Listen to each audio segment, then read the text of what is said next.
Hi friends, வணக்கம். Rainbow makers computerised embroidery work. நான் சசிகலா கண்ணன். இன்னைக்கு பார்க்குற வீடியோ வந்து சென்னையிலேருந்து பொட்டிக் ஆர்டர் 50 பீசஸ் பல்காக கொடுத்துருந்தாங்க. ட்ரெடிஷ்னல் ஒர்க்கு வந்து கோலம் டிசைன் பண்ணியிருந்தாங்க. போட் நெக்கில் வந்து சென்டரில் வந்து கோலம் டிசைனும், ஹேண்ட்லேயும் அதே கோலம்.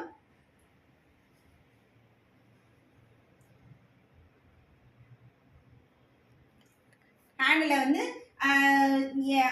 அதாவது ஆஷ் கலர்லேயே டாட் வச்சுட்டு அவுட்ரு வந்து ஒயிட்டில் பண்ணியிருக்கோம். செல்ஃப் பைப்பிங் வச்சுருக்குறோம். ஒயிட்லேயே பைப்பிங் வச்சுருக்கோம். அதே மாதிரி ஃப்ரண்ட்டில் அதே கோலம் டிசைன் மோடிஃப் சின்னதாக பண்ணியிருக்கோம். இதே மாதிரி தான் 50 பீசஸும் பண்ணியிருக்கிறோம். இதே மாதிரி உங்களுக்கும் டிசைன்ஸ் பல்காக தேவைப்பட்டால் ரெயின்போ மேக்கர்ஸை காண்டாக்ட் பண்ணுங்கள். எங்கள் சேனலுக்கு சப்போர்ட் பண்ணுங்கள். பிடிச்சிருந்தா லைக் பண்ணுங்கள், கமெண்ட் பண்ணுங்கள். அடுத்த வீடியோவில் வந்து பார்க்குறேன். Thank you friends. பபாய்.